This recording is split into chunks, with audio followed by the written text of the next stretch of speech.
Hey guys, so got a Q&A for you guys. Your questions from Patreon, so let's do it. Patricia asks, how many kids do you and Max want to have?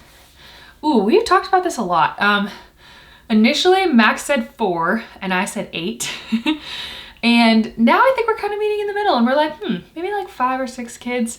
But at the same time, I'm realizing more and more that we don't have as much control over these things as you think. Like when you're younger, you're like, oh, I'll just have this many kids. But it's like, God will give you the amount of kids that you're meant to have. So my mindset now is more just whatever God gives us, we will happily take.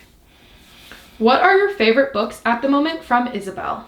Okay, so I'm reading a really good book right now called The Life-Giving Home. And it's all about how to make your home like welcoming and create like traditions with your family that are really like, that make your family very close and have good memories. It's a really good book.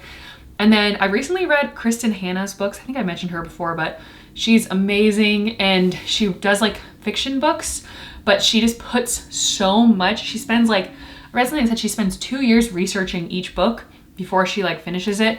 So she just puts so much and the books feel so real. So I read The Great Alone and The Nightingale, and those were both incredible. And I'm still like on a book high from her and trying to find books as good as those. Caroline asks, what is the most positive or beneficial or productive thing you've gotten from or done in quarantine/COVID? Ooh, that was a very like multifaceted question. Thank you, Caroline. This is really weird and I've thought about this a lot, but as weird as it is, the best thing that happened to me during COVID was that I got mono. As weird as it sounds, because that was such a transformative experience for me because I spent 2 months at home doing nothing, like laying around and really just thinking about life. And I spent so much time learning about intuitive eating and I really worked on my body image and my relationship with food. And I also just like started pursuing some things that I've been wanting to do for so long. It was like, I just kind of did like a life once over when I was just home alone, literally for hours, like couldn't even go on a walk or anything, just doing nothing. And that was really valuable for me. And I feel like I've grown a lot from that experience, so. Isabel asks, what are your go-to pizza toppings? Ooh, okay, so Max and I make homemade pizzas all the time, so I can tell you very easily and quickly. Bacon, mushrooms, black olives, artichoke hearts, and onions, and cherry tomatoes. Fancy.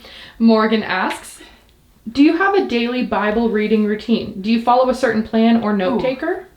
My Bible reading routine changes throughout the year. Because I'm Catholic, I kind of go with the seasons of the church. So sometimes I'll just read, like Catholics have a daily Bible, we have like a set of like first reading, Psalm, second reading, Gospel of like Old and New Testament, and then one of the Gospels every single day.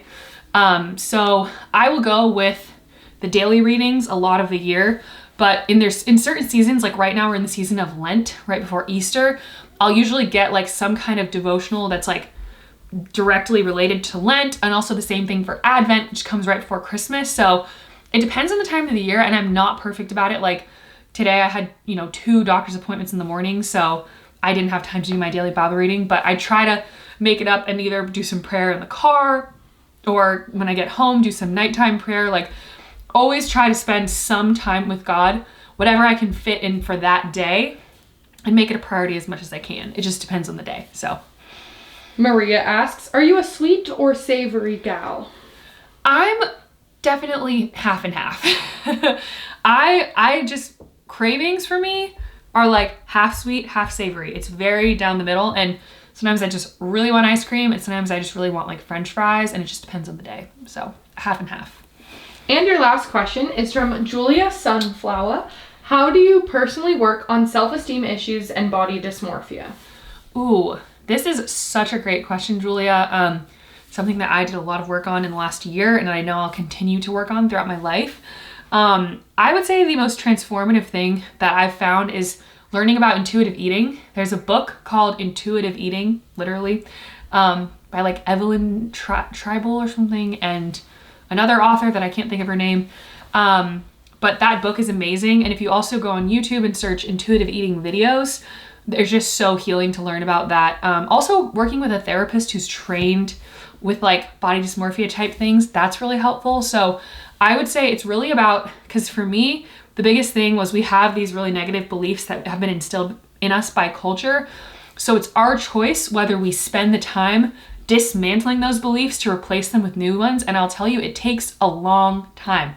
It takes hours upon hours of learning new beliefs, hearing stories, questioning your old ones, figuring out valid reasons of why your old beliefs are not actually valid.